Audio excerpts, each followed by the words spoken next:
Hello, this is Python Statistical.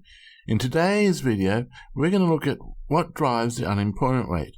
This video will look at a television finance report that was produced by the Australian Broadcasting Corporation, the ABC, on the unemployment rate published by the Australian Bureau of Statistics, the ABS. This statistic is based on the monthly labour force survey, which samples about 1% of households in Australia, and we'll be looking at the September 2018 results, which were published on October 2018.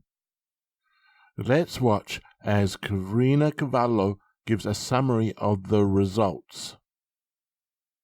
Australia's unemployment rate has fallen from 5.3 to 5%, even though jobs growth in September fell short of expectations, and it looks like another 300 workers will lose their jobs after the collapse of menswear chain Roger David. Here's Alan Kohler. So we saw the unemployment rate go from 5.3% in August 2018 to 5% in September 2018, seasonally adjusted for persons. So when we look at the average monthly movements in unemployment, we see that it averages around 0.1%. So this 0.3% is a very large movement. And this is despite the fact that employment growth was quite small.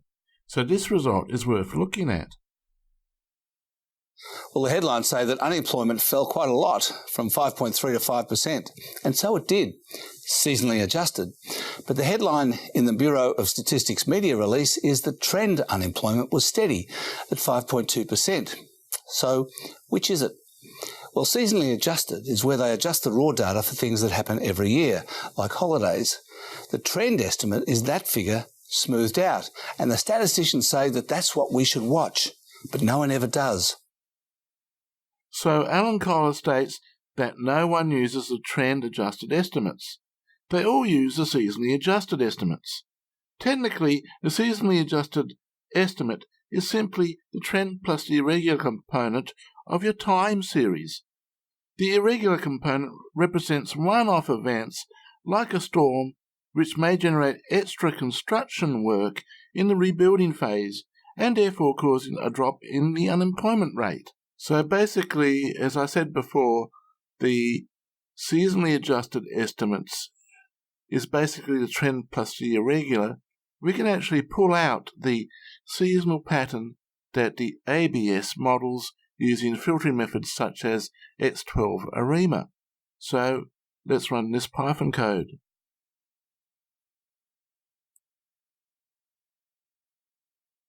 So here is the seasonal pattern that the ABS models. I'm going to copy this into a text document.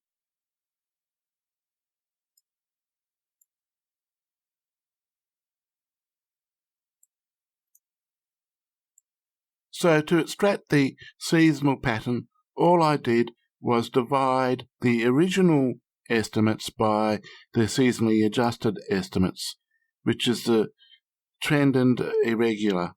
I divided because the labour force time series is an example of a multiplicative time series, which means that the original is equal to the trend times the seasonal times the irregular.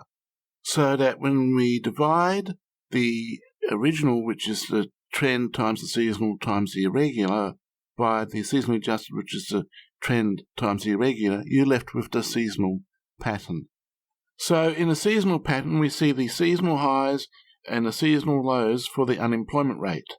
We can see that for the November months, it's a low, and this sort of makes sense as this leads into the Christmas period where the demand for labour increases. As an example, you may find that men over 50 who may have been unemployed find themselves being employed as the store Santa. So one striking feature that we see about the seasonal pattern is that after November 2014, it changes. Now, I do know that there was a report done by the Australian Bureau of Statistics which talked about a review of how seasonal adjustment was done, and that may have caused the changes that we see. So we see that for the June months prior to November 2014 go lower than they do after November 2014, as we can see here.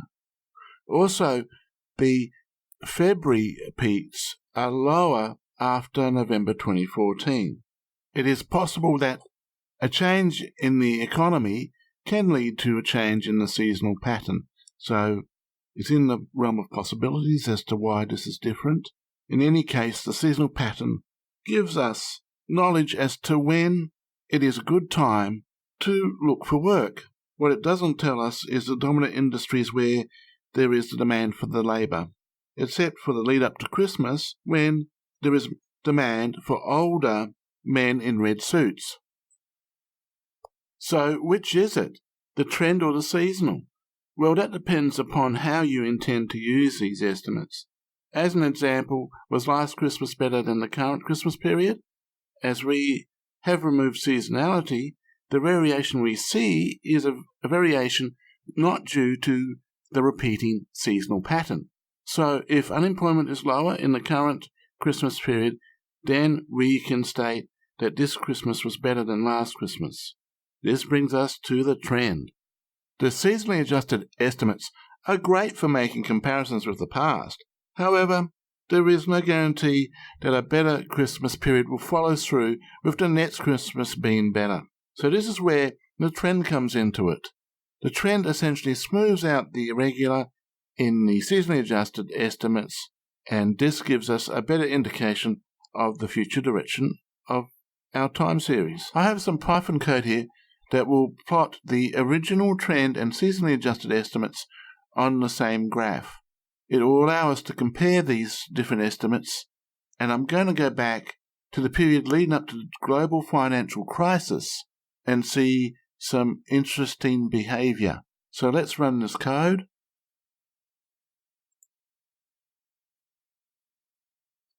And there's our plot. I'll copy it into a text document so it'll be easier to see the features.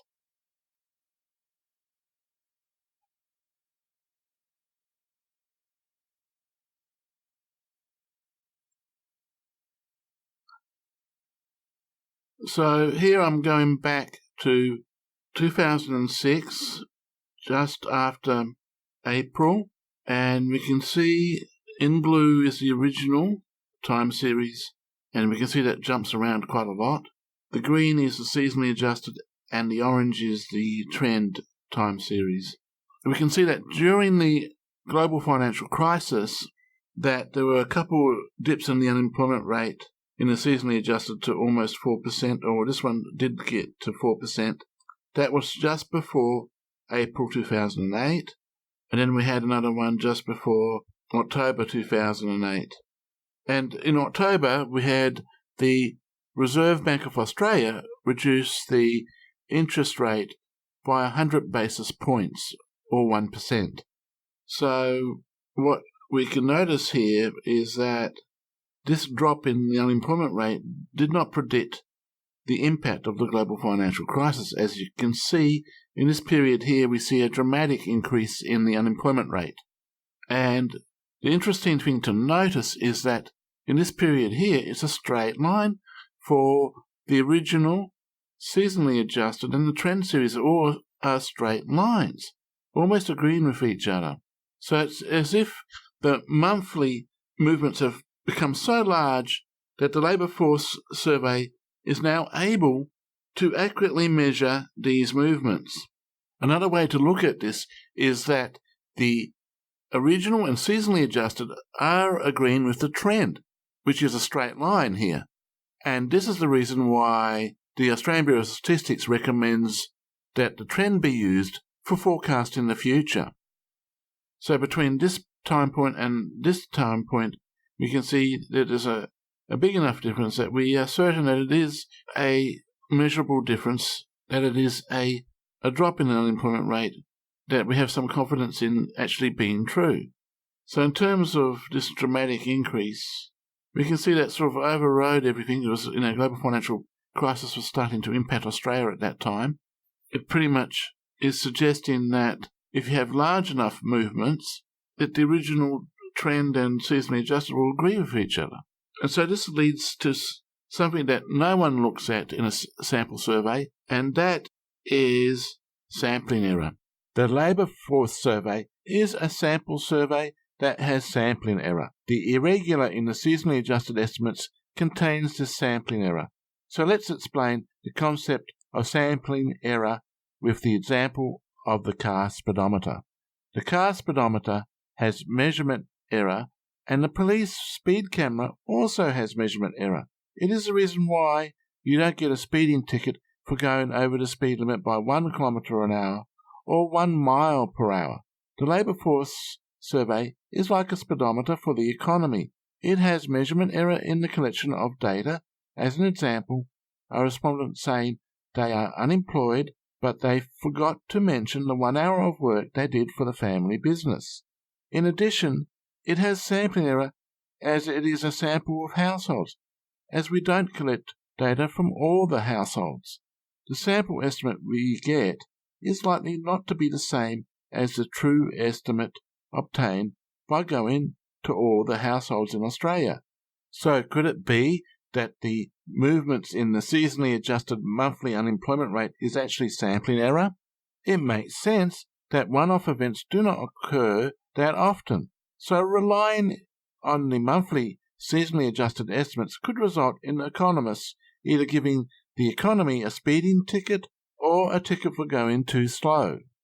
We can specify a range called a confidence interval with a given probability that the true value is contained in that range. A standard one used is a range where we have a 95% probability that the true estimate is contained within that range. Note that we have assumed that the sampling estimates are normally distributed. A normal distribution has a bell shape and appears in a lot of real-world situations. The image you are looking at is a bell curve with the 95% confidence interval shaded in yellow. So, sampling error needs to be taken into account when using the seasonally adjusted estimates. The ABS kindly provides us with 95% confidence intervals for the movement in the unemployment rate. So let's scrape these from the ABS summary web pages. So here I have some Python code that will scrape the Australian Bureau of Statistics web pages and pull out the 95% confidence interval for the movement in the unemployment rate. The way I've done this is to use a HTML table parser class that was written by Josua Schmid, which is really quite good and will allow me to pull out those tables.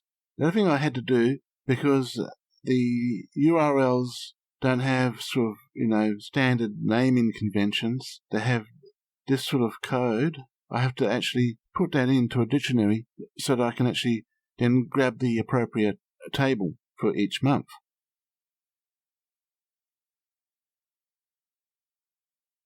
So then here I just pull this out, put it into a pandas data frame, and then I output into a Excel spreadsheet. So let's run this code.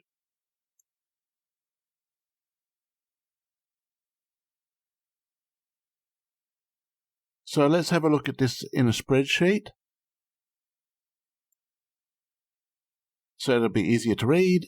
So we start with July 2017 and go down to June 2019. So that result was for September 2018, where we saw a big drop in the unemployment rate of minus 0.3%. And we can see that the 95% confidence interval doesn't include zero. It goes from minus 0.5% to minus 0.1%. So that means in terms of statistical significance, it is a significant result. If you have a look at other confidence intervals for other results, we can see that most of the time it includes zero, which means effectively there's been no change to the unemployment rate. This is on a monthly basis. It's more accurate to look at things over a longer time span, which is why the statistician recommends using the trend-adjusted estimate, because the monthly movements are just too volatile. And you can see most of the time it's either 0% movement in the unemployment rate or minus 0.1, plus 0.1. So it's really small changes on a monthly basis. over time this adds up, and then you get a clear picture of where the unemployment rate is heading. So now let's have a look at how Alan Kohler tries to explain that this drop in the unemployment rate of 0.3% is actually not good news. He goes through some graphs to show this. So let's have a look at the clip. Best to just look at graphs, I reckon. Here's unemployment, employment growth and hours worked. Although unemployment is trending lower, there's certainly no jobs boom going on. And here's Australia's underutilisation rate compared with America's. Now, it's the addition of unemployment and underemployment, which is where people have a job but want more hours. And basically, America's underutilisation has collapsed, while ours is hardly declining at all and is still pretty high. There is another way to look at the unemployment rate and get a better understanding of what actually drives it. So the unemployment rate basically is simply the total number of unemployed divided by the total number employed plus the total number unemployed times 100. Now, the total unemployed is much smaller than the total employed, so I'm going to ignore the total unemployed in the denominator as it's much smaller than the total employed for simplification. So let's plug in the numbers. So roughly the total number of unemployed is 600,000 in the numerator, but the total number of employed is 12 million. So it's a much bigger number in the denominator. So if I wanted to halve the rate, we have two options. We could halve the numerator, or we could double the denominator. So it's clear that in the first option, if we want to halve the rate, I just need to reduce total unemployed by 300,000. However, in the second option, I need to increase the total employment by 12 million. So as the numerator is much smaller than the denominator, the unemployment rate is more sensitive to changes in total unemployed. So we can actually plug in some real numbers and calculate this change in unemployment versus employment, where the unemployment rate goes from 5.3% to 5%. So here's a formula where I keep the movement in employment equal to 0, so no movement in employment. And so the question is, how much change do we need in the total number of unemployed to move from 5.3% to 5%? So our new PT is the new unemployment rate as a proportion at time t. The delta unempt t is the change in the total number of unemployed at time t. Emp t minus 1 is the number of employed at time t minus 1, so the previous total employment from the previous month. And unemp t minus 1 is the previous month's total number of unemployed. So if we rearrange this formula, we can then calculate what change in the total number of unemployed will result in a change in the unemployment rate from 5.3% to 5%. We can do the same thing for no change in the unemployment. So when we rearrange that, we can then get the change required in the number of employed people to make the unemployment rate go from 5.3% to 5%. So let's plug in some real numbers. So in the case where there's no employment growth, all we need is about a 34,000 drop in the number of unemployed to move the unemployment rate from 5.3% to 5%. And in the case where there's no movement in the number of unemployed, we need an increase of 656,000 employed people just to move the unemployment rate from 5.3 to 5%. That increase of 656,000 is close to the actual number of total unemployed. So if you were to give all the jobs from that employment growth to the unemployed, you'd have zero unemployment. So here are the confidence intervals that I pulled out from the ABS summary pages, and we see that the movement was minus 0.3%, and for a 95% confidence interval, the lower bound is minus 0.5%, and the upper bound is minus 0.1%, and this is for the movement. So if we look at what the unemployment rate would have been on the lower bound, that is 4.8%. What they published for the seasonally adjusted was 5%, and upper bound 5.2%, which happens to be the same as the trend. The confidence interval for the unemployment rate is quite wide. We saw that when the global financial crisis hit Australia, the seasonally adjusted and even the original unemployment rate estimates lined up with the trend estimates. This is because the movements were large enough that the survey was able to measure the movements reliably. Another way to increase reliability of the survey and narrow the confidence interval for the unemployment rate is to increase the sample size. If we keep the employment constant and just look at changing the number of unemployed in the numerator, we see that for a 4.8% unemployment rate, we'd need to reduce the unemployed by 66,000. On the published movement, it's 34,000, and on the upper bound, we're looking at a drop of 10,000 unemployed people. To me, that seems more plausible.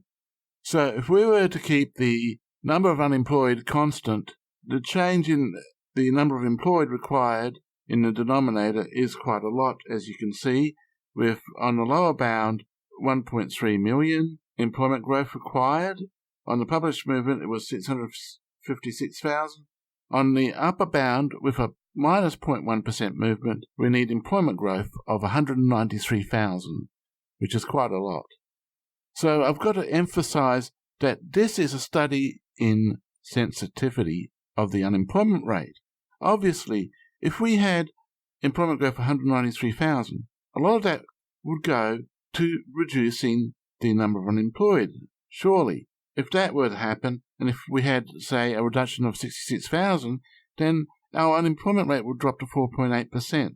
But in the September 2018 result, employment growth was very small, and this is where this sensitivity analysis helps us in realizing that it doesn't take much in changing the total number of unemployed to affect the unemployment rate by quite a lot. So let's have a look at some of the sources that only affect the number of unemployed in the numerator and the sources that only affect the number of employed in the denominator.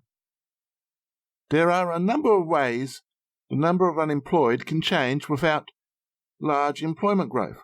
One way is when people either leave the labour force and move into the not in the labour force category, or move back from the not in the labour force category to start looking for work again. Another way is the ever-increasing civilian population, which is mostly made up of teenagers turning 15 and moving into scope of the labour force survey. So an example of unemployed people moving into the not in the labour force would be when they reach pension age and therefore do not need to look for work anymore. Baby boomers that were born between 1945 and 1965 may have a big impact, as there is a lot of them. So when people give up on finding employment, they move into the not in the labour force category, causing the number of unemployed to decrease. And this does not affect the number of employed. The other possibility is people coming back into the labour force from the not in the labour force category to look for work again, which looks better when there is a small employment growth as the unemployed increase. Another measure for this is what is called the participation rate, which measures the percentage of the civilian population actively looking for work. With the civilian population, we can have teenagers turning 15 and coming into scope for the labour force survey with a desire to obtain part-time employment, therefore increase the number of unemployed while not affecting the number of employed. As the unemployment rate is more sensitive to changes in the number of unemployed, we need to look behind the numbers affecting the number of unemployed. The other case is where we have a large employment growth but small movement in the unemployment rate. As we have shown, the unemployment rate is more sensitive to changes in the number of unemployed, so it takes a very big movement in the number of employed for the unemployment rate to move. One major way this could happen is from the increasing civilian population, which is mostly made up of teenagers turning 15. It's not uncommon these days for 14-year-old teenagers to score their first part-time job in the fast food industry. So effectively, they rotate into the employed category, and as they are new to the sample, we don't have a history of them being unemployed. It is also possible that people that were not in the labour force category find themselves employed by the next time they are surveyed, which again does not affect the number of unemployed. They just show up as an increase in the number of employed. Another source of movement is that 1/8 of households sampled in the labour force survey are rotated out, and a new sample of households are rotated in. This is done so that households only have to do the survey for 8 months, and then, after they rotate out, they stay out of the survey for a long time before having to do it again. With this rotating sample, there is no control on the sample that rotates in. So it's possible for the new sample rotating in to have more unemployed people than the old sample rotating out. It also is possible for the new sample rotating in to have more employed people than the old sample. These two different cases affect both the number of unemployed and employed. However, it is the unemployed number we need to watch, as it has the most impact upon the unemployment rate. So if you are wondering why we don't have 100% rotation, it is because we need a common sample between months to obtain a movement estimate. In this case, we have a 7/8 common sample that gives us a movement estimate for the same households in the previous and current month. Another concept to consider is that of multiple job holders. The labour force survey does not count how many jobs you have. It's possible for an underemployed person to obtain a second part-time job but only be counted once. This would appear to slow employment growth while not decreasing the number of unemployed.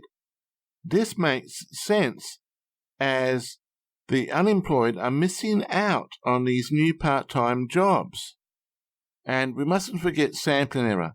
We need to consider sampling error just for the unemployment rate, as that will be lower than the sampling error for the level estimates such as the number of unemployed and the number of employed. And it's something we mustn't forget to consider, because as we saw on a monthly movement, the 95% confidence interval was quite wide. So why is the Reserve Bank of Australia so concerned, even though the unemployment rate is quite low? Well, this is my theory. Here I've got a table that looks at a 12-month difference. So from September 2017 to September 2018, we see that the total number of employed persons grew by 280,900, but the civilian population grew by 319,400. Over this period, we saw the total number of unemployed persons fall by 47,400. But this is sort of partially explained by the fact that the not in the labour force increased by 89,800. We also have a breakdown by full-time and part-time, and we can see, yes, there are more full-time persons employed in that period, but the total of the full-time and part-time is not keeping up with the civilian population growth. And this is important because we have teenagers turning 15 who may be looking for part-time work, which puts upwards pressure on the unemployment rate. But we also have school leavers who will then be looking for work as well, again adding more pressure to the unemployment rate. So this is a real concern, and the only way to address it is to create more jobs that outstrips the growth in the civilian population. So it's not just about the number of new jobs that have been created. It's also a question about how much growth we've had in the civilian population. And if that's larger than the number of new jobs we create, then the only result is that the unemployment rate must go up, unless we have all those older men in red suits reaching pension age. So which is it? For monthly movements, always use the trend-adjusted estimates, as if you use the seasonally adjusted estimates, all you'll be doing is reporting on the sampling noise. However, you can use the seasonally adjusted estimates over a longer time span when there is a big enough difference. So that brings us to the end of this video. If you liked it, give it a thumbs up. If you didn't like it, give it a thumbs down. And if you really like it, please subscribe to Python Statistical. Thank you for watching.